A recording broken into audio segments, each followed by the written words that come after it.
Sir मेरा जो आज का टॉपिक है वो मैं ये पूछना चाहती हूँ। कुछ पेशेंट्स प्रेगनेंसी में कमर दर्द के साथ आते हैं।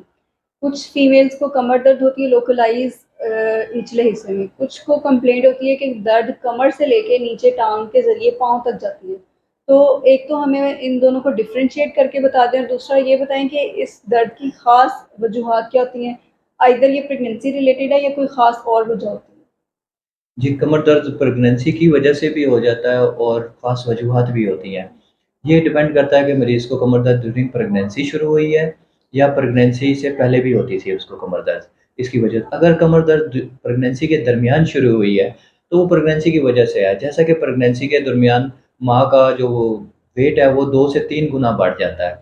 जैसे यूँ कह लें कि हमारी बॉडी की जो वेट है वो 2 टू 3 टाइम इंक्रीज़ हो जाता है, जिससे वॉल्यूम इंक्रीज़ होता है। ख़ास तौर पे लोअर एब्डोमेन या पेट के निचले हिस्से का वॉल्यूम बढ़ता है, जिसकी वजह से जो नीचे वाला कमर का हिस्सा या स्पाइनल कॉर्ड की जो नसें होती हैं, उनके ऊपर प्रेशर बढ़ता है, जिसकी वजह से ये पेन होती है प्रेगनेंसी के दौरान।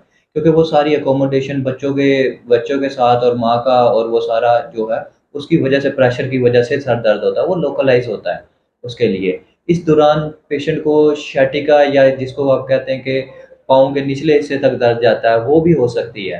क्योंकि पोस्चर बहुत इम्पोर्टेंट है। प्रेगनेंसी के दौरान वॉल्यूम इंक्रीज़ होना एक और बात है कि माँ जो है वो उसका पोस्चर किस तरह से बैठने में, उठने में, कोई वज़न उठाया उसने झुककर, कोई इस वजह से कोई पैथोलॉजी हो जाती है जिस वजह से या पाँव स्लिप हो जाता है या उसकी वजह से भी कमर में दर्द हो सकता है, जिसके लिए लेकिन उसके लिए देखना होता है कि पैथोलॉजी क्या है उसके साथ, फिर उसका इलाज उसके मुताबिक एहतियात ज़्यादा की जाती है, दवाई से परहेज़ किया जाता है। दर्द की गोलियाँ जो होती हैं हाँ जी, मैं नुकसान देती यही हैं। नेक्स्ट आपसे पूछना चाह रही थी कि अगर कमर में दर्द है, दोनों में से जो भी वजह है, तो उसका कोई नेचुरल रेमेडी या कोई तरीका है जो हम दवाई के बगैर उसको ठीक कर सकें? जी, एक्चुअली में प्रेगनेंसी में क्योंकि पेन किलर प्रेगनेंसी में नुकसान देते हैं, जिसकी वजह से प्रीमेच्योर बर्थ और वो दूसरे कंजेनिटल डिफेक्ट बच्चों के वो आने के चांसेस ज़्यादा होते हैं। दर्द की दवाइयाँ आप इस्तेमाल नहीं कर सकती, तो एहतियात बहुत ज़रूरी है। नॉर्मली भी एहतियात है। पोस्चर की एहतियात बताई जाती है, physical rehabilitation exercise, stretching exercise शुरू की जाती हैं और बेंड होने से, वज़न उठाने से, स्टेप्स ऊपर चढ़ने से ये वाली यानी कि एहतियात के साथ किया जाता है, कुछ काम करें। लोकल एप्लीकेशन, कोई मसाज या कोई जेल ये भी यूज़ कर सकते हैं हम ड्यूरिंग प्रेगनेंसी? जी, कुछ दवाइयाँ ऐसी हैं जो लोकल यूज़ हो सकती हैं इसके लिए।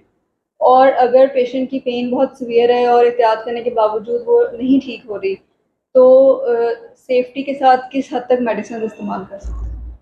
जो दवाइयाँ प्रेगनेंसी के लिए सेफ़ हैं, अपने डॉक्टर की रजूआत के मुताबिक वो इस्तेमाल करें, खुद से मत इस्तेमाल करें। वो डॉक्टर को पता होता है कि कौन-सी दवाई कब देनी है, किस उसके अंदर देनी है। यानी अगर आप अपने ऑब्स्टेट्रिशियन से राब्ते में हैं, आप पेन किलर्स ले रहे हैं और अपनी एहतियातें कर रहे हैं, इसके बावजूद आपकी पेन जो है, कमर दर्द वो ठीक नहीं हो रही, तो आप न्यूरो फिजिशियन से या न्यूरोलॉजिस्ट से रब्ता कर सकते हैं ताकि वो आपको प्रेगनेंसी सेफ मेडिसिन की तरफ लेके जाएँ या आपको प्रेगनेंसी सेफ एक्सरसाइजेज़ बताएँ। आप हमारे पास इम्तियाज़ हॉस्पिटल में भी आ सकते हैं। डॉक्टर मिर्ज़ा महबूब हमारे पास इम्तियाज़ हॉस्पिटल में होते हैं, कंसल्टेंट न्यूरो फिजिशियन, और आप आके इस्तिफ़ादा हासिल कर सकते हैं।